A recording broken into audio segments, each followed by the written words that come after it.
Bonjour tout le monde. Dans cette vidéo, je vais vous présenter la démarche à suivre pour pouvoir accéder à vos examens en ligne via la plateforme d'évaluation EVA Exam. Donc, avant de commencer, il faut disposer tout d'abord d'un ordinateur ou d'une tablette et bien sûr d'une connexion Internet. La plateforme EVA Exam exige d'utiliser soit le navigateur Google Chrome, soit le navigateur Mozilla. Sur ces deux navigateurs, il faut tout d'abord activer les fenêtres pop-up. Donc, je vais vous montrer comment activer les fenêtres pop-up sur Google Chrome. Donc, on va aller vers Menu, Paramètres, et je vais chercher Paramètres des sites. Donc, vous allez voir que les fenêtres pop-up sont pour le moment désactivées, bloquées. Je vais les activer et je ferme. Si je travaille sur le navigateur Mozilla, je vais aller vers le menu, après Options, Vie privée et sécurité, et je vais chercher l'onglet Bloquer les fenêtres pop-up. Donc pour le moment, au niveau de ce navigateur, les fenêtres pop-up sont désactivées. Je vais les activer en décochant cette case et je ferme. Après l'activation des fenêtres pop-up, je dois consulter ma boîte email institutionnelle. Donc, dans cette boîte de réception, vous allez trouver des messages qui sont envoyés par vos enseignants responsables de modules, dans lequel vous allez trouver un lien qui vous donne accès à votre examen. Par exemple, cet examen, dans la première email, vous voyez qu'un examen est envoyé par M. Abdullah Al-Mamoun et le nom de l'examen c'est test blanc. Pour votre cas, vous allez trouver que le nom ou l'objet de l'email c'est le nom du module.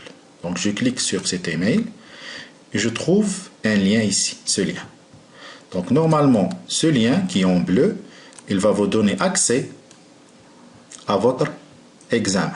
Donc ce lien, il faut faire attention que ce lien il est utilisable une seule fois par un seul utilisateur sur une seule fenêtre. On ne peut pas ouvrir ce lien deux fois ou trois fois.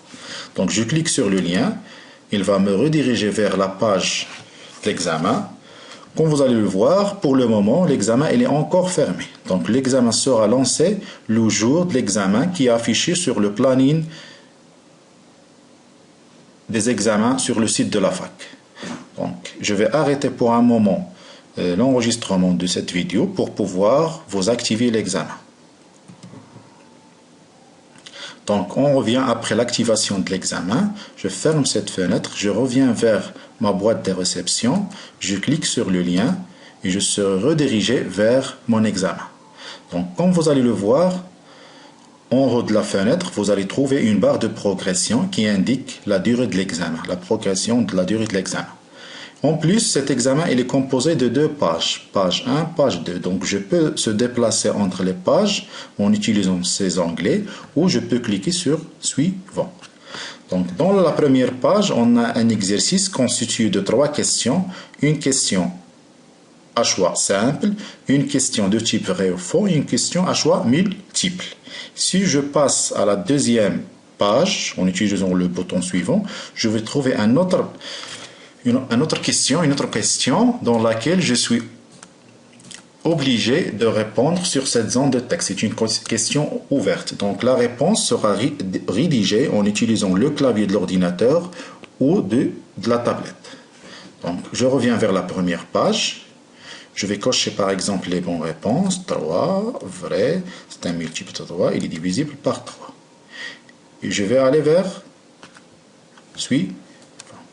Je vais essayer de soumettre mon examen. Ça veut dire que j'ai terminé mon examen. Donc, si je vais cliquer sur mon examen, il va m'afficher un message qui m'indique que j'ai laissé une question sans réponse. C'est la question normalement 4.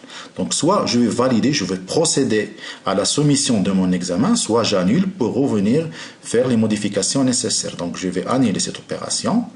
Donc, on a le choix soit de soumettre l'examen manuellement, soit attendre jusqu'à la fin de la durée. Donc, lorsque la durée arrive à sa fin, la session se ferme d'une manière automatique et l'examen sera soumis automatiquement. Donc on a le choix entre les deux options, soit attendre jusqu'à la fin de l'examen, soit se mettre manuellement. Donc je vais arrêter l'enregistrement jusqu'à ce que l'examen arrive à sa fin pour voir ce qu'on peut faire après. Donc avant que l'examen arrive à sa fin, donc un autre point à signaler, c'est qu'il ne faut pas fermer cette fenêtre.